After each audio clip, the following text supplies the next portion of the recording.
I trusted her like a sister.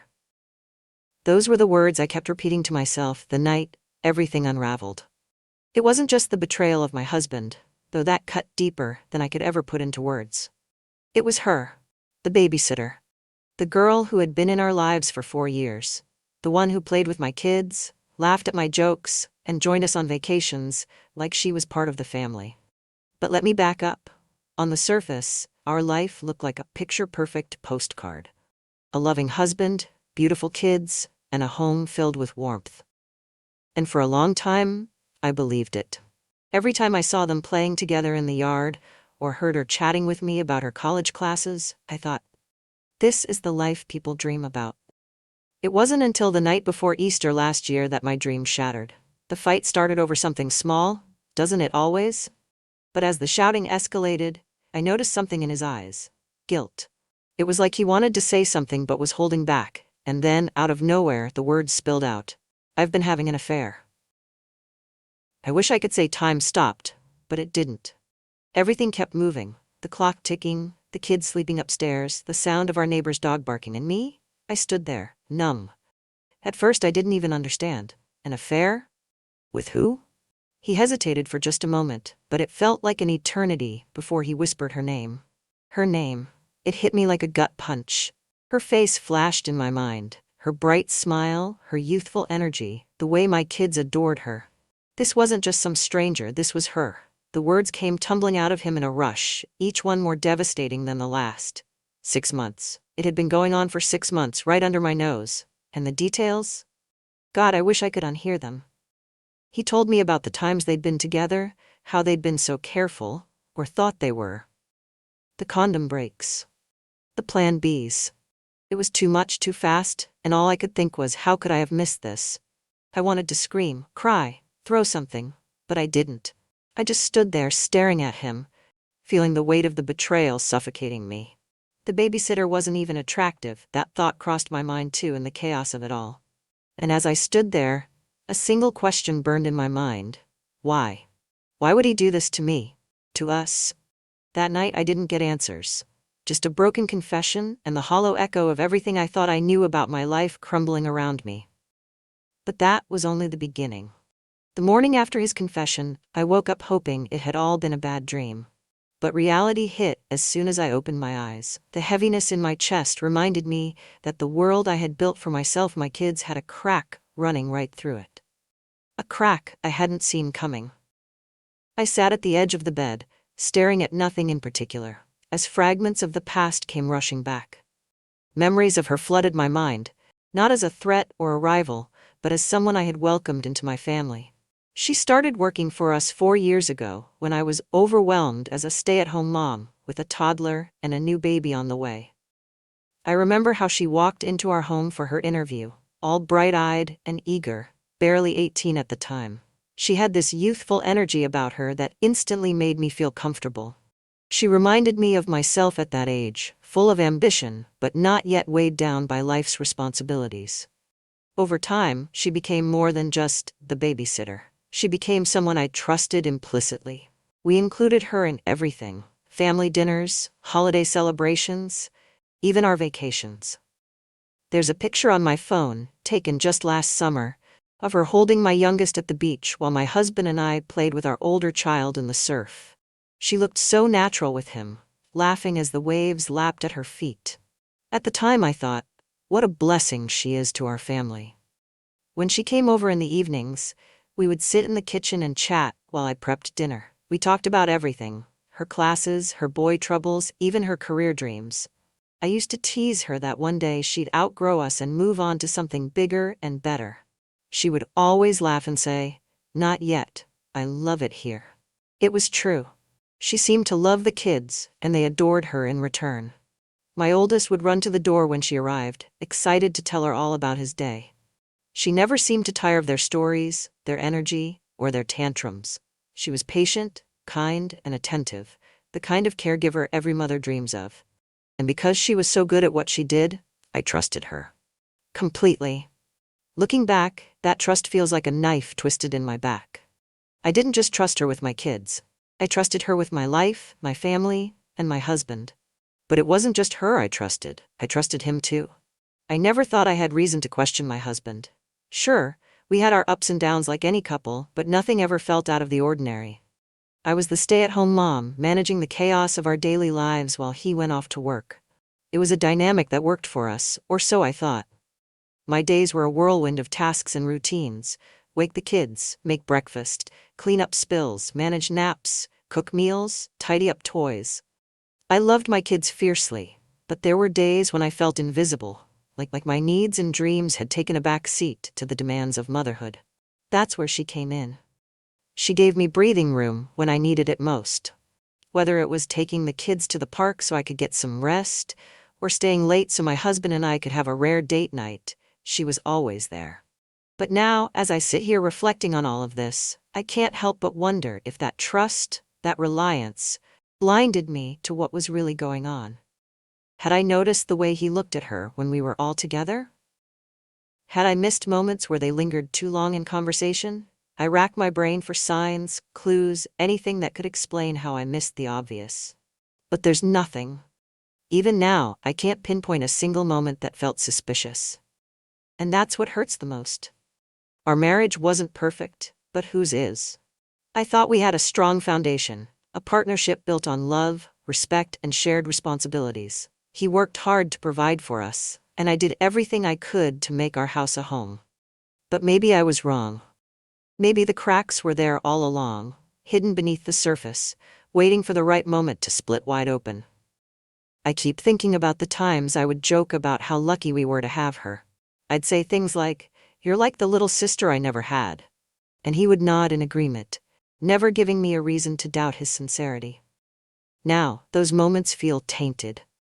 Every memory is clouded by the knowledge of what was happening behind my back. I think about the nights when I would come home late from a rare outing with friends and find them sitting on the couch, laughing about something silly. I never thought twice about it. Why would I? She was just the babysitter. And then there were the times he would volunteer to drive her home. I used to think it was sweet, a small gesture of kindness. Now I wonder if those car rides were more than what they seemed. The worst part is that my kids still ask about her sometimes. They don't understand why she's gone, why someone they cared about is no longer a part of their lives. And what do I tell them? That their daddy made a mistake? That the woman they adored betrayed our trust? No, I can't do that to them. They're too young to understand the complexities of betrayal, and they shouldn't have to. So I smile and deflect their questions, even though it feels like a dagger to my heart every time her name comes up. I've tried to keep things normal for their sake, but the truth is, nothing feels normal anymore. My world has been turned upside down, and I'm left picking up the pieces. As I sit here replaying everything in my mind, I realize just how much I trusted her. And not just her. I trusted him. They didn't just betray me. They betrayed my kids, my family, and everything I thought we had built together.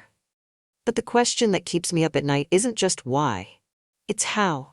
How could they both look me in the eye, day after day, and pretend like nothing was wrong? How could they sit at my dinner table, laugh with my kids, and carry on like their actions wouldn't destroy everything? I don't have the answers yet. Maybe I never will. But what I do know is this: I can't let this define me. I have to find a way to move forward, for myself, for my kids, and for the life I want to rebuild. But first, I have to figure out where to begin. It was the night before Easter. A night that should have been filled with joy and anticipation as we prepped for the kids' egg hunt the next morning. Instead, it became the night that shattered my world.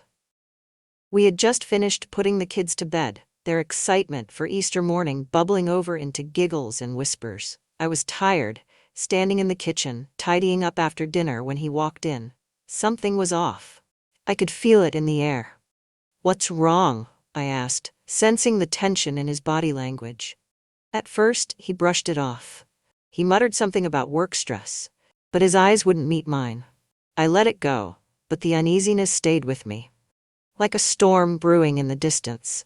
Later that night, as we got ready for bed, the dam broke. It started with a small argument. I don't even remember what sparked it. A comment about the laundry, or maybe a question about why he'd been so distant lately. But suddenly, his voice was louder than usual, his frustration palpable. "You've been so distant," I snapped, my own patience wearing thin. "If there's something wrong, just say it." And then he did. "I can't do this anymore," he said, his voice trembling. "Do what?" I asked, confused. He looked at me then, and I'll never forget the expression on his face. Guilt, shame, fear. "There's something I need to tell you," he said, his voice barely above a whisper. "Something I should have told you a long time ago." My heart started pounding. "What are you talking about?" He hesitated, and for a moment I thought he might back out. But then the words came, spilling out in a rush that left me reeling. "I've been having an affair," he said. "With her. The babysitter." At first I didn't even register what he was saying. It was like he was speaking a foreign language, the words not quite computing. But then the meaning hit me like a freight train. "No," I said, shaking my head. "No, that's not possible." "I'm sorry," he said, his voice breaking. "It started 6 months ago. I don't know how it happened, it just did." I froze. The words felt unreal, as though they belonged to someone else's nightmare. For a moment I couldn't speak, couldn't breathe. The room felt like it was closing in on me, the walls pressing tighter and tighter. How could you?" I finally managed to choke out. "With her?" He reached for me, but I pulled away, stepping back as though his touch might burn me. "She was here in our home," I said, my voice rising. "She was like family. How could you do this to me? To us?" "I didn't mean for it to happen," he said, his voice desperate. "It was a mistake, a horrible mistake. I was stupid. Stupid?" I shouted. "You don't accidentally have an affair, and you definitely don't do it for 6 months. This wasn't a mistake. This was a choice you made over and over again." He didn't deny it. He just stood there, looking at me like a man on the verge of collapse. "I wanted to tell you," he said finally. "But you were pregnant, and I didn't want to stress you out. I was afraid something might happen to the baby." "Afraid something might happen to the baby?" I repeated, my voice dripping with disbelief. "And what about me? What about what this would do to me?" "I thought I could fix it," he said, his voice breaking. "I thought if I stopped it, if I ended it, we could move on and you'd never have to know." "Move on?" I said, the words tasting bitter in my mouth. "You were going to lie to me for the rest of our lives and just move on?" He looked at me then, his eyes filled with tears. "I didn't want to lose you." I laughed, a bitter, hollow sound that echoed through the room. "You didn't want to lose me? You already did. The moment you touched her, you lost me." The rest of the night was a blur. I don't even remember how long we argued. An hour, maybe more. Every word he said felt like a dagger, and every question I asked only deepened the wound. "Why her? Why her?" "She was here all the time," he said, his voice barely audible. "We got too comfortable. It just happened. It just happened." As if that explained anything. He told me about the nights when I was out with friends or running errands, thinking everything was fine. He told me about the times they'd been together, how they'd tried to be careful, how they thought I'd never find out. He even told me about the condom breaks, about how they'd turned to Plan B more than once. "Did you ever think about what could have happened?" I asked, my voice trembling. "What if she'd gotten pregnant? Did that not cross your mind?" He didn't answer, and his silence spoke volumes. By the time the sun rose, we were both exhausted. I had cried until I felt empty, screamed until my throat was raw. And yet, I still had so many questions. How could he do this to me? To our kids? How could she, someone I trusted like a sister, betray me like this? But most of all, I wondered, how had I not seen it? As I sat there in the silence of the early morning, the weight of his confession pressing down on me, one thought kept running through my mind. This wasn't just a betrayal. This was the destruction of everything I thought I knew. The nights after his confession were the hardest. The house was silent, the kids were asleep, and there was nothing to drown out the relentless chaos of my thoughts. I would lie awake, staring at the ceiling, as my mind spiraled down the same dark paths over and over again. How could he do this?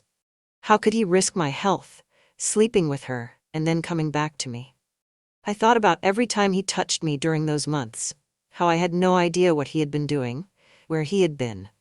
It made my skin crawl. I felt violated, like my body had been dragged into something vile and deceitful without my consent.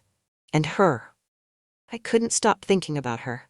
The girl I had trusted, who had played with my children and laughed with me in my kitchen. She wasn't even attractive, not in the traditional sense, and yet he chose her. Why? What did she have that I didn't? Was it her youth? Was it her energy? Was it simply because she was there? Every time I thought about it, my chest tightened with anger and shame. And then there was the Plan B incident. He admitted to me that they hadn't always been careful. That there were times when the condom broke, and instead of stopping to think about the consequences, they had gone out and gotten Plan B pills. How could he be so reckless? Plan B wasn't foolproof. I knew that. I knew women who had gotten pregnant even after taking it. Had it not occurred to him or to her that this could have spiraled into something even worse? That she could have had a child? That our children could have ended up with a sibling I would never have asked for? The thought of it made me sick. I couldn't help but imagine what he must have been thinking during those moments. Was it panic? Guilt? Or was it just relief that it was all over before it could get any worse? And her, did she feel any remorse at all, or was she content to brush it off as someone else's problem? No matter how hard I tried, I couldn't stop replaying it all in my head. The nights after his confession were the hardest. The house was silent, the kids were asleep, and there was nothing to drown out the relentless chaos of my thoughts. I would lie awake, staring at the ceiling, as my mind spiraled down the same dark paths over and over again. How could he do this? How could he risk my health, sleeping with her, and then coming back to me? I thought about every time he touched me during those months, how I had no idea what he had been doing, where he had been. It made my skin crawl. I felt violated, like my body had been dragged into something vile and deceitful without my consent. And her. I couldn't stop thinking about her. The girl I had trusted, who had played with my children and laughed with me in my kitchen. She wasn't even attractive, not in the traditional sense, and yet he chose her. Why? What did she have that I didn't? Was it her youth? Was it her energy? Was it simply because she was there? Every time I thought about it, my chest tightened with anger and shame. And then there was the Plan B incident. He admitted to me that they hadn't always been careful.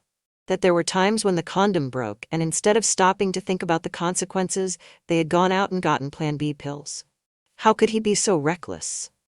Plan B wasn't foolproof. I knew that. I knew women who had gotten pregnant even after taking it. Had it not occurred to him or to her that this could have spiraled into something even worse? That she could have had a child? That our children could have ended up with a sibling I would never have asked for? The thought of it made me sick. I couldn't help but imagine what he must have been thinking during those moments. Was it panic? Guilt? Or was it just relief that it was all over before it could get any worse? And her? Did she feel any remorse at all? Or was she content to brush it off as someone else's problem? No matter how hard I tried, I couldn't stop replaying it all in my head. And then there were the triggers. It started small.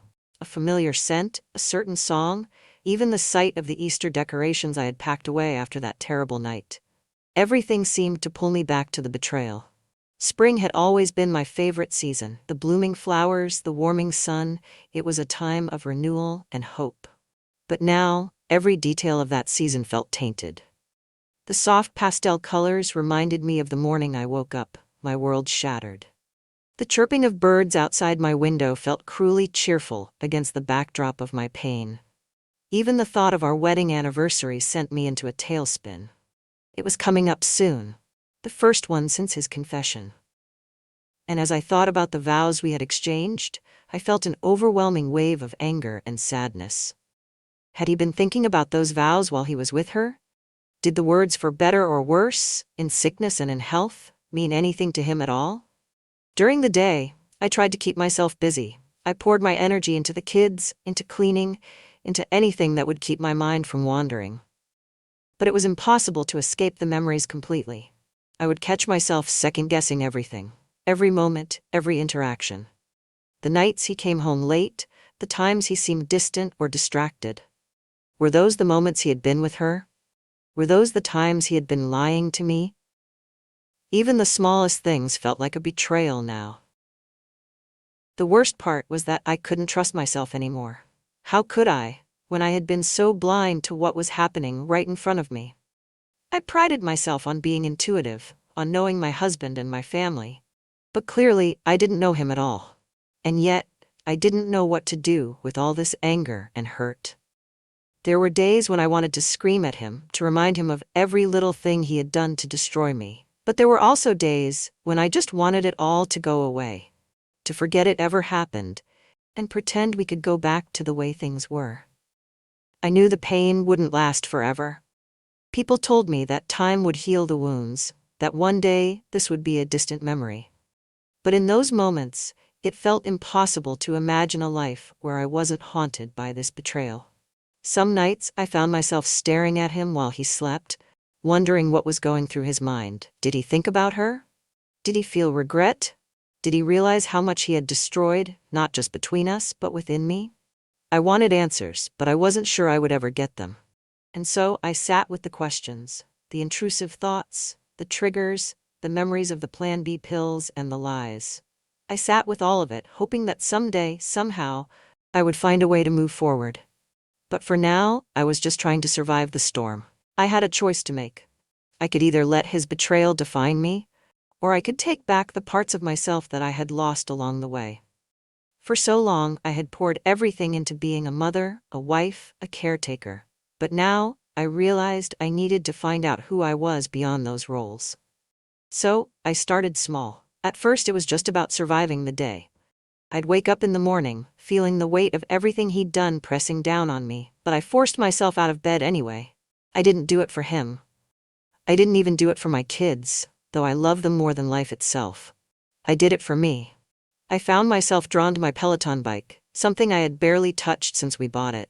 At first, it was just a way to burn off the anger. I'd climb on, put in my earbuds, and ride until my legs burned and my lungs felt like they might give out. The music, the instructors, the sense of accomplishment, it became my therapy. With every push of the pedals, I felt a little stronger, a little more in control. It wasn't just the Peloton.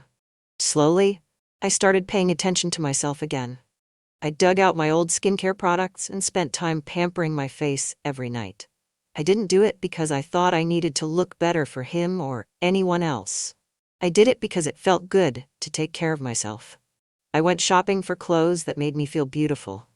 Not practical mom clothes, but outfits that reminded me I was still a woman.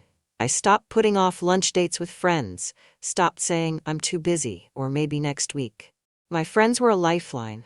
They let me vent when I needed to, cry when I couldn't hold it in any longer, and laugh when I felt like I'd forgotten how. Little by little, I started to feel more like myself again. Not the woman I was before the betrayal. That version of me was gone. But a new version. Stronger, more resilient. And then there was work. I'd been a stay-at-home mom for 5 years, a role I embraced wholeheartedly. But now, I realized it was time to do something for me. I wanted to feel useful outside of my home, to remember what it felt like to contribute in a way that wasn't tied to my husband or kids. That's when I decided to go back to nannying. The irony wasn't lost on me.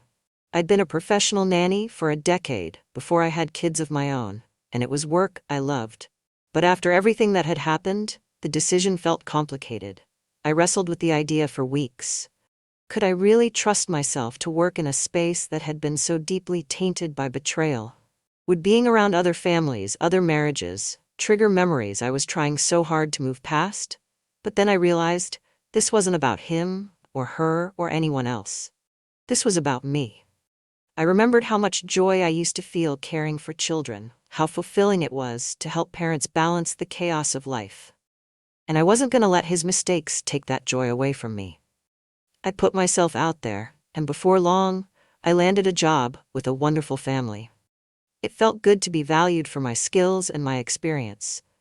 To earn my own money, contribute to the household, and prove to myself that I could still build something of my own.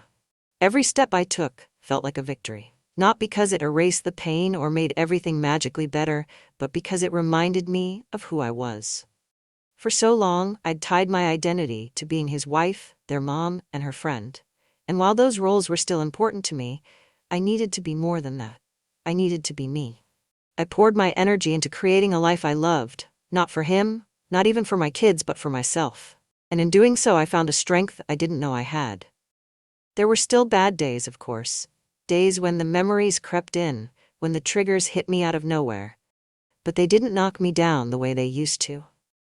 I had built a foundation for myself, something solid to stand on when the storm came. I was still a work in progress, but for the first time in a long time, I felt hope. Hope that I could move forward. Hope that I could build a life that wasn't defined by his betrayal. Hope that I could finally reclaim who I was, on my terms. As I sit here, watching the sun dip below the horizon and paint the sky with its fiery colors, I realize something I couldn't have imagined a year ago. I've found peace. It's not the kind of peace that erases the past or makes everything perfect, but the kind that settles in your heart when you know you've done the work to heal. The betrayal, it will always be a part of my story. There's no undoing what happened, no rewinding time to erase the hurt. But it no longer defines me. It's no longer the first thing I think about when I wake up, or the last thing haunting me as I fall asleep. Instead, my life now feels like it's mine again. The woman I was before all of this was strong, but the woman I've become? She's unshakable. She's learned how to carry herself through the storm and come out on the other side, battered but still standing. She's learned to love herself again, to find joy in the little things, and to build a life that she's proud of. I've reclaimed so much of myself in the past year. My body, my mind, my passions, my friendships. I've built a routine that keeps me grounded, one that's filled with love for my kids, laughter with friends, and moments of quiet strength when I need them most. And while I'm not naive enough to say the pain is entirely gone, it doesn't hold power over me anymore. Looking back, I can see that the betrayal forced me to grow in ways I never thought I needed. It pushed me to rediscover the woman I was before I became a wife and a mother. The woman who was fierce, independent, and full of dreams. But it also helped me to create someone new, someone even stronger than before. I don't know what the future holds for my marriage. That's still a work in progress. Some days, it feels like we're rebuilding something that could be even better than what we had before. Other days, the weight of what happened feels too heavy to carry. But for now, I'm okay with not having all the answers. Because this journey isn't just about him or us, it's about me. And as I sit here, sipping my tea and listening to the soft hum of my children playing upstairs, I know one thing for certain. I will always choose myself. My happiness, my peace, and my strength will always come first. Life may not have turned out the way I planned, but it's still my life. And I'm determined to make it a beautiful one. If my story resonated with you, know that you're not alone, and neither am I. There's so much more to uncover, so many more stories to share, and lessons to learn together. If you're ready to join me as we explore the complexities of relationships, betrayal, and growth, hit that subscribe button and turn on the notifications. Let's continue this journey, one story at a time. Thank you for watching, and I'll see you in the next one.